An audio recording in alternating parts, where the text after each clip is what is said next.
we're going to talk about something that's so shocking as to be unbelievable to some. Jews who collaborated with the Nazis during the 1930s and the start of World War II. I'm not talking about some nutcases, but the leaders of groups that eventually founded the State of Israel. Now, before you shake your head and turn the channel, listen to a headline from this week's Jerusalem Post. It's from September 23, 2009. It reads, "When Zionists made a deal with the Nazis." It was written by historian Edwin Black, himself a Zionist, who has written a whole book about how Zionist organizations in the 30s broke the boycott against Germany and sold Nazi goods in Palestine. Coincidentally enough, Lenni Brenner, a historian who specializes in this period, has just released a paperback edition of his book 51 Documents, Zionist Collaboration with the Nazis. I interviewed him about it in New York City in August. You've written 3 books that detail collaboration by major Zionist organizations with Mussolini's fascists and Hitler's Nazis. Is that right? Yes. At that time, in other words, the Mussolini-Hitler period, the Zionist movement was divided into, from about 1931 on, into 2 rival organizations. One was called the World Zionist Organization, and the other one was called the Zionist Revisionist Movement. Okay, now they merged sometime in the 50s again, and the Bibi Netanyahu, his party, or the Likud party, are the direct descendants, as it were, of the Zionist revisionist movement of the 20s and 30s. Okay, now what Zionist revisionism stands for is this. If you look back at history, when the League of Nations which was a pro-British organization, it was, set up by the British and the French, when they gave Palestine to the British as a mandate, what they meant by Palestine was what we moderns call Palestine, in other words, from the Mediterranean to the Jordan River, and what we now call the Kingdom of Jordan, okay? But in 1922, the British took Jordan away from the so-called Jewish national homeland and gave it to the Hashemites, who had gotten kicked out of Mecca by Ibn Saud, all right? The World Zionist Organization leadership decided, look, there are no Jews in Jordan, so and not that many in what we call Palestine, so basically they're taking away what we don't have, so what we can't use. So okay, we're not going to make a big fuss about it. But Vladimir Jabotinsky, who was the founder of Zionist revisionism and one of the leaders at that time of the World Zionist Organization, he said, no. You can't just let the British take away Jordan from the so-called Jewish national home, because what that'll do is it'll convince the Arabs that, hey, we got the British to give up Jordan to us. If we keep on fighting, we'll get them to give up the rest of Palestine. You gotta say no, okay? You gotta demand that the British revise their policy. So that's how they got the name Zionist revisionist, okay? In other words, he understood in 1922 a central fact about Zionism, which is that and he wrote an article about it, called The Iron Wall, We and the Arabs, in which he said, look, let's tell it, I'm paraphrasing him, you know, but let's tell it like it is. We're a colonial movement, okay? Well, if you look at the history of colonialism anywhere in the world, the natives always fight the colonials, okay? And they keep fighting until it's impossible for them to win. Like the Indians in the United States, you know, fought for, you know, 2 centuries and finally reconciled themselves when it was impossible for them to win. So we have to have an iron wall. What he meant was an iron wall of bayonets, okay, in order to build Zionism in Palestine. And we can't give up an inch. You know, I want to go back a step and get into a very basic thing, because we never really clarified what is Zionism, because some people say, well, Zionism, that's just Jews or what they believe in, and I think we have to cover the distinction. Well, you know, Zionism is sort of hard to define, because the Zionist movement has its idea, you know, and then the rest of us have our idea. Basically speaking, it was an invention. Theodor Herzl, a Hungarian-Austrian journalist, decided that, look, you have all this 1897, let's say, you have all this anti-Semitism in Europe. It's going to go on until the Jews are smart enough to get out and go back to their homeland in what we call Palestine, but, you know, what he would have called Judea, okay, or, you know, Israel is a later name for that, okay. Obviously, the Jews come from Judea, if you know what I mean, okay.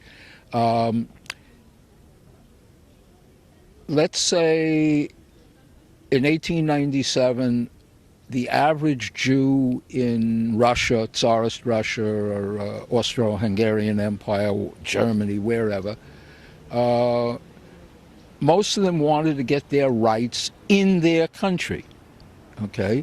If they didn't want to wait around until they got their rights from the Tsar or whatnot, they packed up and emigrated to the United States, where they were more or less equal. You know, there was no legal discrimination against Jews, etc. But the Zionists had a third idea. And the Zionists had the third idea. Now, I mean, that's not unusual. You know, if you have millions of people, you have a lot of different ideas, okay? The problem, of course, was that Judea or Palestine, whatever you want to call it, of course, was run by the Ottoman Turkish Empire. And they weren't about to hand over Palestine to the Zionists or anybody else.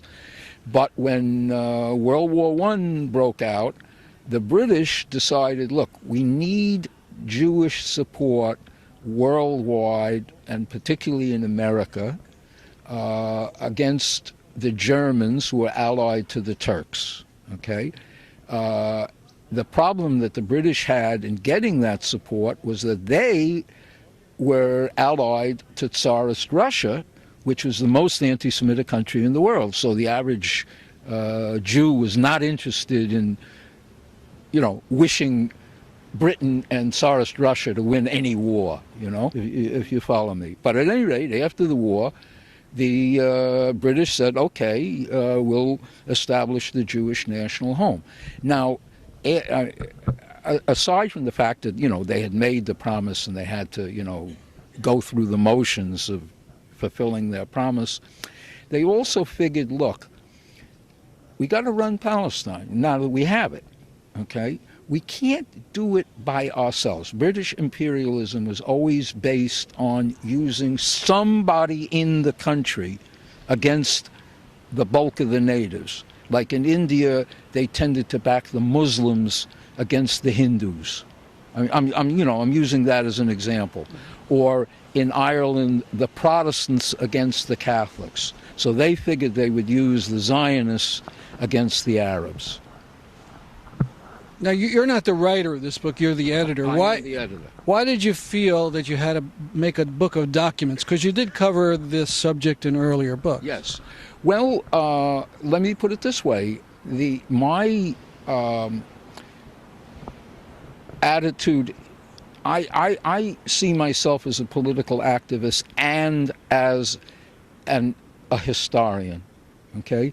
And I based Zionism in the Age of the Dictators, which was my first book, on the documents, all right? And the documents are so overwhelming in their evidence of collaboration that I figured that the public, you know, the average lay person, I mean, a lot of them were convinced by my book, but there's no doubt about the documents, you know. And, you know, this is what us historians do, okay? In fact, now what I'm trying to do is set up a website where I would have the documents on the website, and then another, you know, linked website where scholars would debate it, and then another linked website where political people would debate the significance of the documents today. But the key is documents. How long did it take you to do this book? Well, this book was very quick because I had already had the documents for Zionism in the Age of the Dictators. I would say what happened was that in 1973, was it? Yes, when you had the Second Arab-Israeli War, okay? I was out in Berkeley, California, and, you know, we had won a free speech area in a famous battle in Berkeley. And so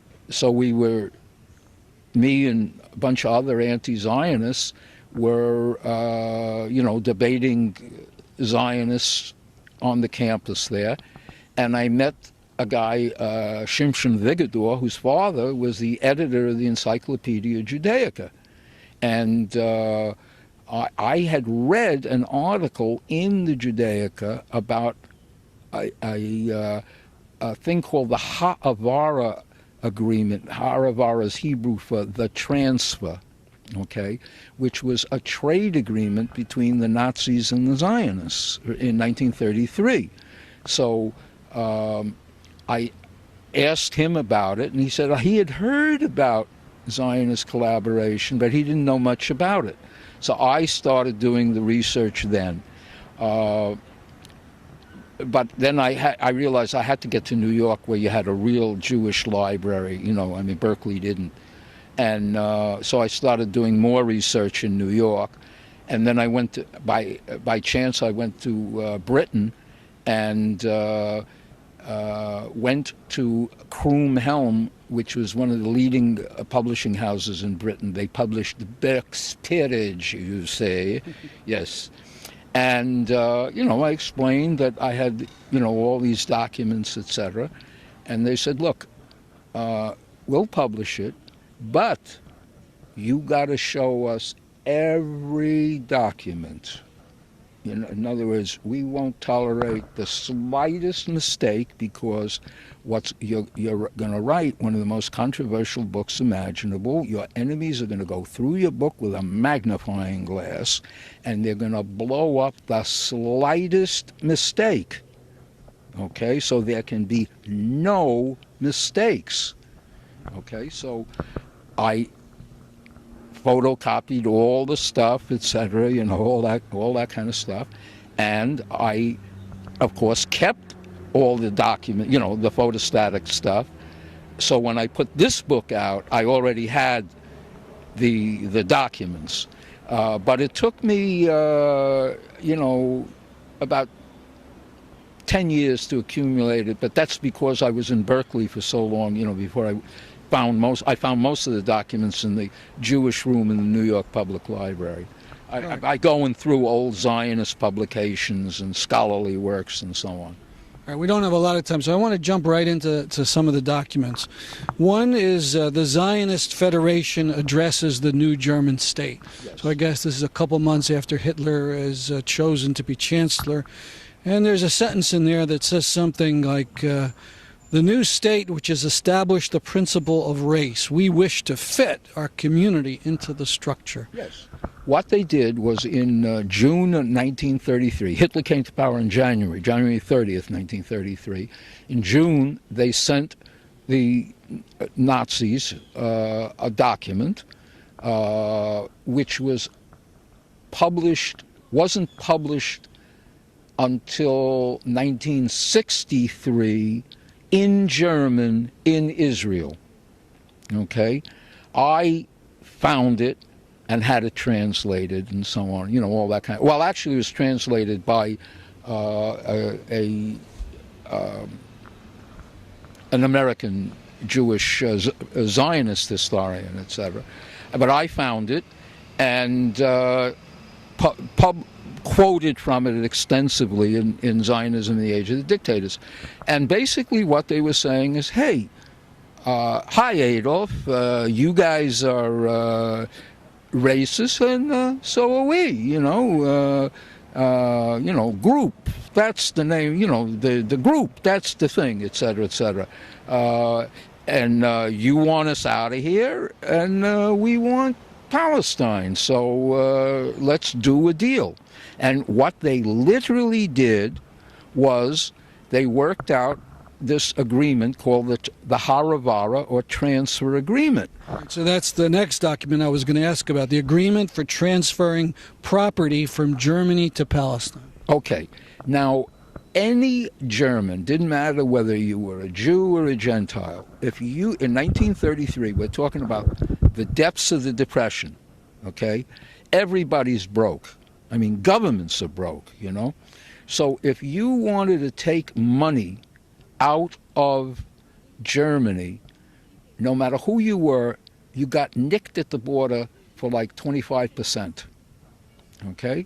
So what the Zionists and the Nazis did was they worked out a deal where instead of sending the money out over the border, that a Jew would hand over, let's say, 100,000 Reichsmarks. I'm just being arbitrary, 100,000 Reichsmarks to the Nazi government, and the Nazi government would then ship 80,000 Reichsmarks worth of, let's say, steel pipes to Palestine, where the Zionists would then sell the pipes to themselves, to the Arabs, whoever they could, and then give the money to the emigre Jew when he arrived in Palestine.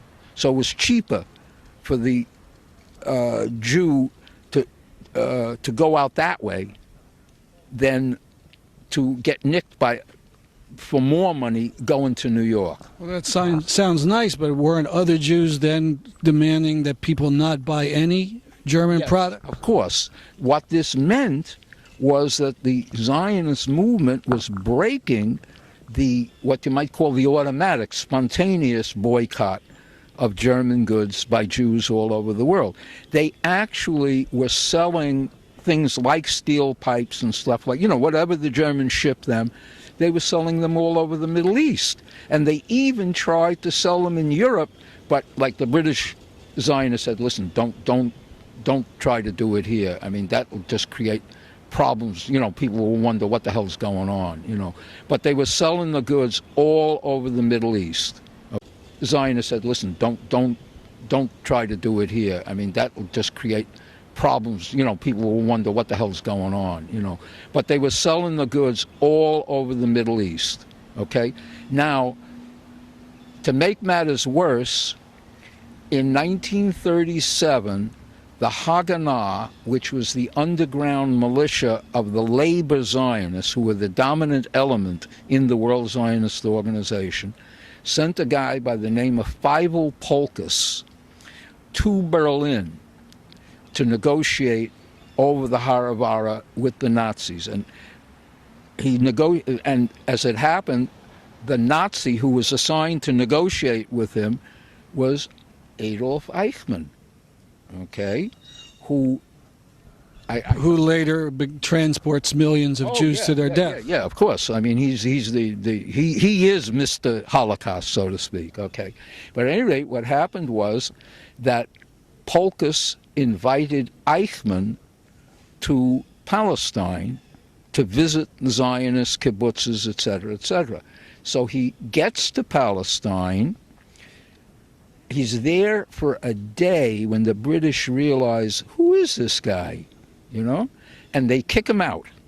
Okay, so he and Polkus go to Cairo, and again they start negotiating. Now, what Polkus told him was, look, if you make the Haravara transfer agreement even more favorable to us, I'll spy for you.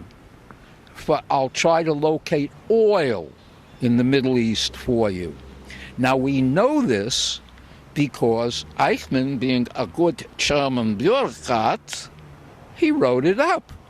And after World War II, the Americans, when they captured Germany, found the documents. Now, there's a lovely detail. This is fantastic, but I want to move along. Isn't there a medal in there somewhere? Yes. In fact, well, the medal is from a slightly earlier period. Eichmann worked for a guy that the SS had a specific, quote, Jewish office. In other words, an office that specialized in messing over the Jews, okay? And the guy in charge of it was a guy named Baron Itzelder von Mildenstein, all right? So in 1933, the Zionists invited von Mildenstein to Palestine, and he was there as their guest for about 6 months, and then he went back to Germany and wrote up his visit in Der Angriff, which was the leading SS propaganda journal, and they actually made a medal about the size of a silver dollar with a swastika on one side and a Star of David on the other, as a commemoration of von Mildenstein's visit to Palestine. Now, Eichmann, as I say, he went to Palestine in 1937. He started as von Mildenstein's disciple. And von Mildenstein had Eichmann learn Hebrew. Okay? Now, whenever I tell that to Jews, most of them burst out laughing, because the one thing about Judaism that is least popular among Jews is having to learn Hebrew. You understand? So the idea of Adolf Eichmann, studying Hebrew sounds like a joke, except that it was real. I mean, we have some stunning stuff here, breaking the boycott against Hitler, bringing von Mildenstein, bringing Eichmann. Want to talk now about Hitler's buddy, Mussolini. Okay. What kind of relations did some Zionists have with him? Right. Okay, now, Mussolini, his image was that he wanted to recreate the Roman Empire, okay, in the Mediterranean.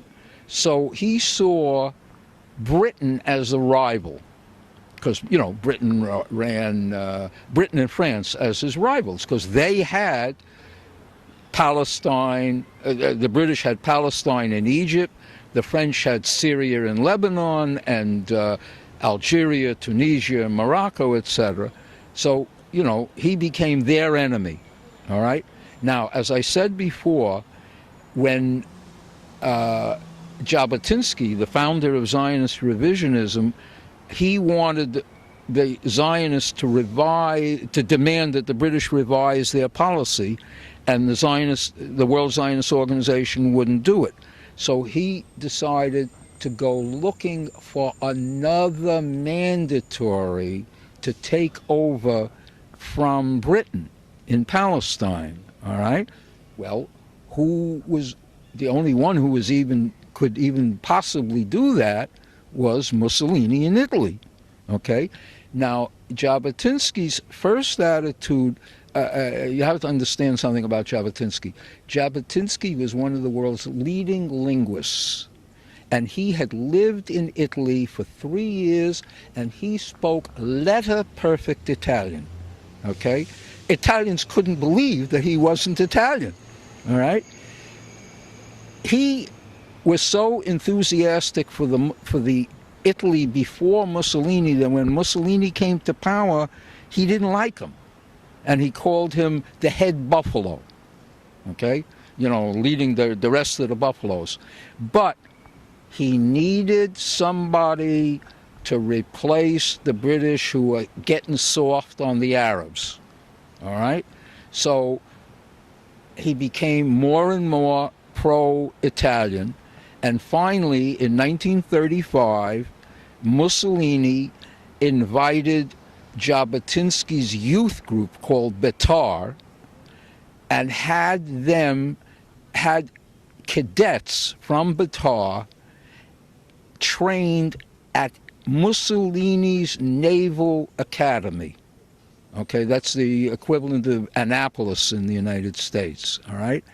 And what literally happened was that they had about, over a period of about a year or so, 130 guys trained on ships and so on by Mussolini. And they literally, Mussolini came, when they opened up their squadron at his academy, he came, as a sign of, his friendship, etc., and they wrote it up, and their report on their squadron at Civitavecchia is in the book. And who is the political heirs in modern Israel to Jabotinsky's people? Literally, Binyamin, that's the Hebrew for Benjamin, Bibi Netanyahu. His father, Netanyahu's father, was Vladimir Jabotinsky's secretary. Okay, so in other words, this ain't no secret. He can't say, I didn't know. Okay? Let's put it this way. They were so pro-fascist that at least 35 of them actually joined the Mussolini's university student group. In other words, they weren't just pro-fascist, they joined the Italian fascist party. That's how fascist they were. Now, and all the while, Mussolini is ravaging Ethiopia. Now, while the war was going on in Ethiopia, the Zionist revisionist movement, that's Netanyahu's father's movement, I'm emphasizing this now, they marched in parades, they collected tin cans to be used, when I say tin, I mean, metal cans to be used during the war. This sounds strange to us, but the same thing went on in America during World War II. I mean, I remember collecting cans as a kid for the American government during World War II, And these guys were collecting for the other side. They were collecting for Mussolini, yeah. And they marched in his victory parades. Now, I have in the book a report in a British Zionist publication where they talked about how a Romanian magazine interviewed the financial director of the Zionist revisionist movement, and he said that he was pro-fascist and that he, the financial director of the movement, supported the victory of Mussolini in Ethiopia as a victory of the white race over the black. Now, when I was writing my book, I interviewed several old Zionist revisionists and ex-Zionist revisionists, and one of them said that not only was he pro-fascist in that period, the guy that I interviewed, but his estimate was that 70% of the Zionist revisionists in the 30s called themselves fascists publicly. And not only did they call themselves fascists, but Mussolini gave an interview to a Italian rabbi in which he called Jabotinsky your fascist Jabotinsky, okay?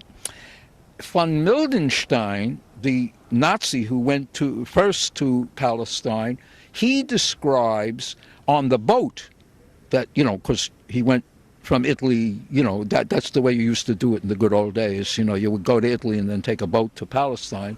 He described seeing some revisionists on the boat, and he described them as the Jewish fascists, okay?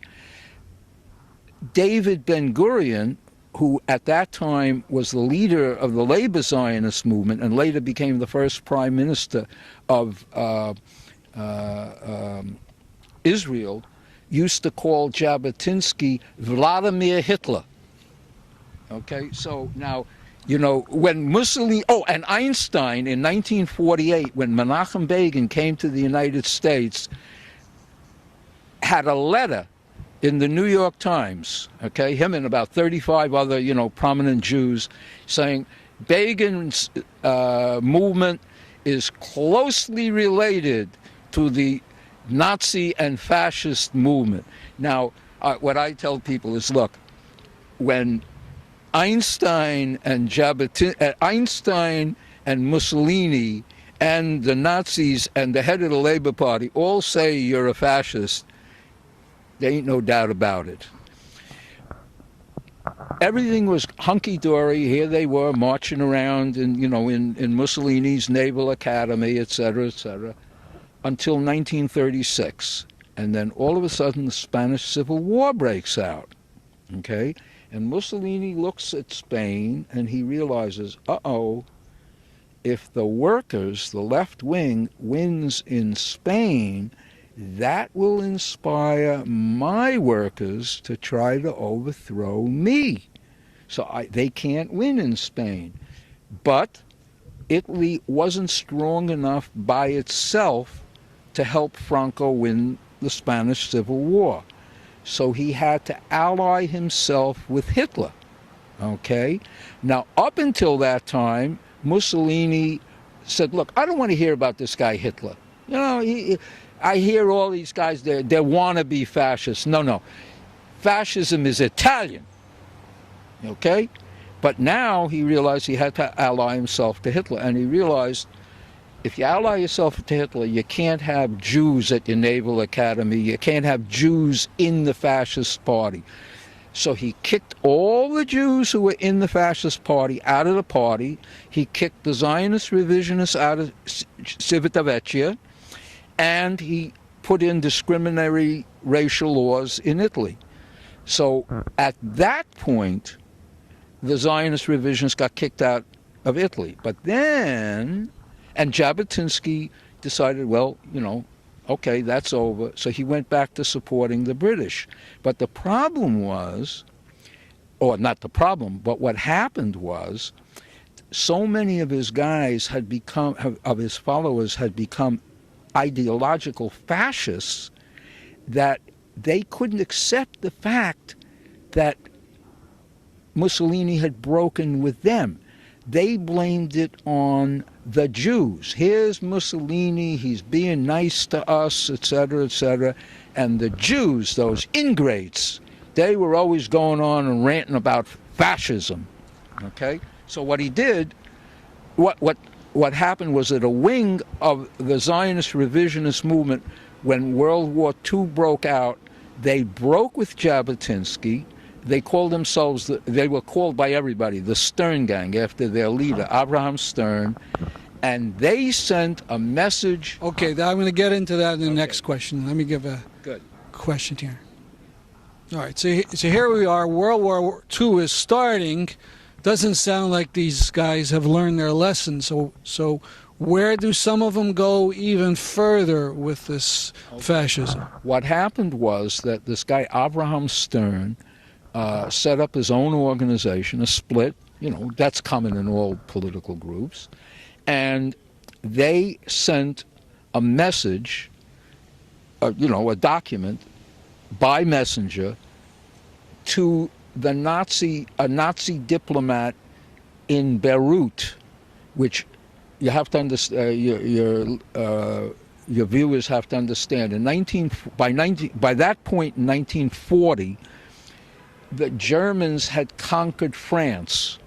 So France was run by a pro-Nazi regime called the Vichy French, okay? And they controlled Lebanon and Syria. So the Nazis had a diplomat in Beirut, okay? So the Stern Gang, which was the British name for them, the Stern Gang sent a messenger with this document to the Nazis offering to go to war on Hitler's side. They explained... Wait, say that again? Okay. The Stern Gang sent a message to, a document, hand-delivered the document to this German diplomat in Beirut offering to go to war on Adolf Hitler's side. In other words, what year is it? The first time they did it was in they wrote it in 1940. It was actually delivered in, let's say, January 1941.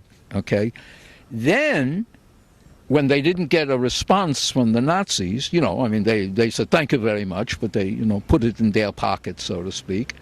They sent another messenger at the end of 1941. So it was delivered twice. Okay. After World War II, the document was found by the British in Turkey, in the German embassy in Turkey. In other words, the diplomat who they had given it to in Beirut, he toured the Middle East, and when he got to Turkey, he deposited the document in the German embassy in Turkey. So let me emphasize this. We're in World War II, in the middle of the actual Holocaust, and this group of Zionists is proposing to fight on the side of Adolf Hitler. Absolutely. To show you how everybody identified them with the fascists, the Zionist revisionists with the fascists, when in 1943, when the Warsaw Ghetto Uprising took place, the main group that did the fighting,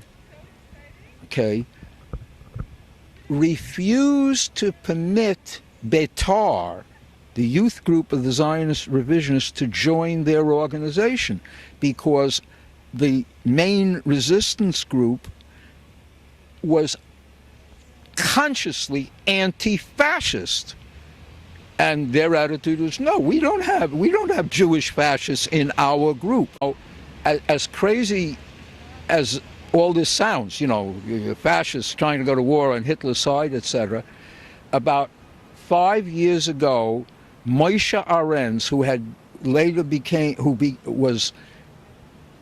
is a former foreign minister and defense minister of the Israeli government, actually wrote an article which I found in the New York Sun, a daily newspaper, saying, look, isn't it time to forget about the fact, that we were pro-fascists, etc. And, I know you guys used to say we were fascists and all that, but it's time to drop it.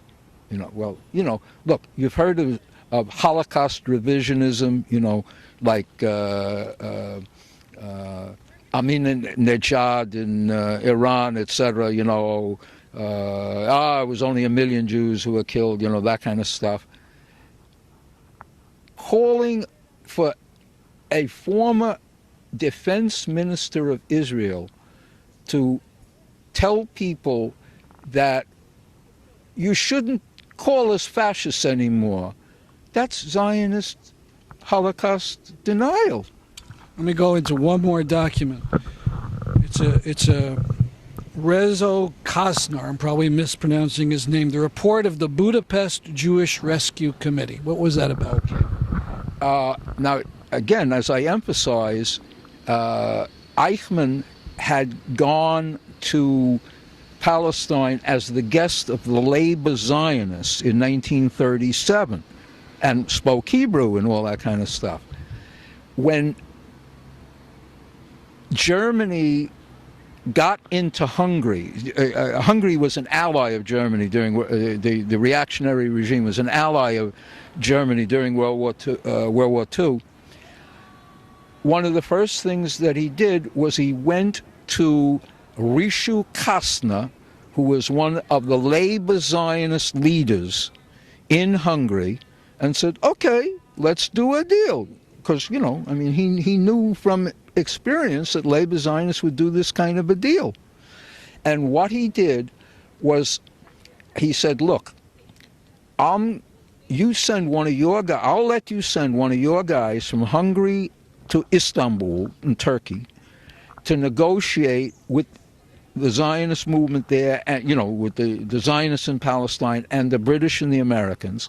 What I want is for the British and Americans to give us, the Germans, 10,000 trucks, which we'll only use against the Soviets, in return for which you can have all the Jews in Hungary. Now, this is absurd. In other words, when the British heard about it, they said, throw that right in the garbage. They were not about, they're allied to the Soviet Union, They're not about to do this. But the deal to make all this sound sweet to Kastner, who Eichmann is negotiating with, what he did was he said, look, right now I'll let you send a trainload of Jews to Switzerland to show that I'm not playing a game with you, okay? So he sent about 2,000 Jews. Kastner he picked 2,000 Jews and sent them to Switzerland, okay? After the war, he wrote up the whole episode in a thing called the Bericht in German, because understand, nobody speaks Magyar, the Hungarian language, except Hungarians, okay? And he didn't speak English, so he wrote it in German. And it was sent, it was put in the archives in Israel. But then what happened was that a Hungarian Jew accused Kastner of collaborating with the Nazis in Israel. Why? What would be bad about bringing 2,000 Jews to Switzerland? Well, in return for which, Kastner didn't tell the other Jews that the other trains were going to Auschwitz. You get my point, all right? So one of the Jews who managed somehow to survive, when he got to Israel and he discovered Kastner was there, he wrote an article in a Magyar language newspaper accusing Kastner of collaborating. And Kastner got the Israeli government to sue the guy for libel, okay, on his behalf. Only it turned into a disaster, and the judge in the hearing said, after a trial, no, he collaborated, for sure. Okay? What then happened was Kastner appealed the verdict against him. All right? While it was still before the court, in other words, before the High Court of Israel ruled on the appeal, Kastner was assassinated by a rival Zionist group, by Zionist revisionists, no less. Okay? But since he was assassinated, the Israeli Supreme Court felt we have to be fair to him and review the case as if he were alive. So they ruled that technically he was not a collaborator because there was no he didn't violate any rule or law, defining what a collaborator was. But this is the same court, in the same decision, he was guilty of writing an affidavit on behalf of one of the Nazis in Eichmann's group there when the guy was put on trial at Nuremberg. Let me go back a step. The big thing what he was doing, he's rescuing 1,000, 2,000 people, but he's not telling or warning the others. Right. If they had been warned, would it have made a difference? Yes, because by that time it was obvious that Germany was going to lose the war, which meant that there were all kinds of people in Hungary who would have said, sure, you can hang, Harry, you can hang out in my house. I mean, that kind of thing went on all over Europe. and particularly since the Hungarian government wasn't popular, there were a lot of Hungarians who would have done it. Now, I'm not saying that all of the Jews would have been saved, How many Hungarian Jews perished approximately? Well, let's say 400,000. But, don't hold me to the exact number, but hundreds of thousands, okay? They were the last major group to be shipped over there to Poland. All right, look, my last couple questions. Let's say, devil's advocate. If you were going to write a book, Zionist fights against the Nazis in the 30s and 40s, what would you have written about? One of the things that I say in defense of my book, Zionism in the Age of the Dictators and 51 Documents, is exactly that. Where's the Zionist book on how they fought the Nazis? The only thing that the Zionists did in the way of fighting the Nazis was, about 1943, the British Army organized about 5,000 Zionists from Palestine into a Jewish unit of the British Army. And they fought in the British Army in Italy. Okay. Now, they must have fought the Germans at some point, but the British were very reluctant to use them because they figured, listen, if the Nazis realize that this unit is all Jews, they'll go after them more than after us, and they wouldn't do us any good. So they were there, but that's it. That amounts to it. Now, individual Zionists, of course, fought in the American Army, the British Army, whatever, and the actual leader of the organization that in the Warsaw Ghetto that combined the labor Zionists, the communists, and the Bund, which was a Yiddish socialist organization, was a labor Zionist named Mordechai Anielewicz. So, individual Zionists fought, okay? Individual Zionists fought, okay? Now, But summing it up, and we're really at the end of time here, how, in a few words or sentence, how would you categorize the Zionist record with Nazism in that period? Well, let's put it this way. Another Jew a rabbi in Hungary, he sent a message to the Zionists, again via Istanbul, send me some money so I can bribe Nazi officials. Okay?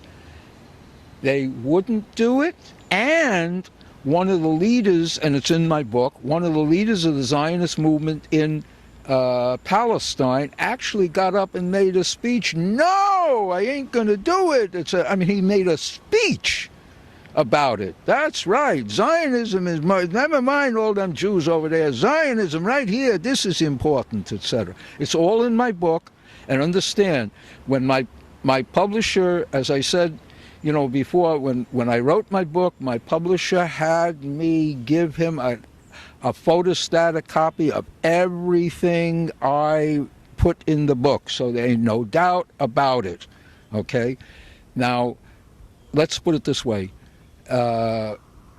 One of the most shocking things about today's Zionism is how ignorant 99 out of 100 Zionists are about the history of Zionism. All right? Trust me, all you got to do is go ask 100 Zionists, what about the Zionist revisionists in Mussolini's Naval Academy, and they'll open them. What the hell are you talking about? Because, let me put it this way, the Zionist Zionist scholars talk about it, buried away in the scholarly works. Like I said that Kastner sent an affidavit on behalf of a Nazi to Nuremberg to get him off, to prevent him from being executed. Another Zionist scholar found out that he sent affidavits on behalf of 7 Nazis. Okay, I'm looking for a word. What the word to sum up this whole period? Would disgraceful be really far off the mark? I'm trying to think of a worse word than disgraceful. Treason. Treason to the Jews. Betrayal of the Jews. In New York City, I've been talking to Lenni Brenner about his book, 51 Documents, Zionist Collaboration with the Nazis.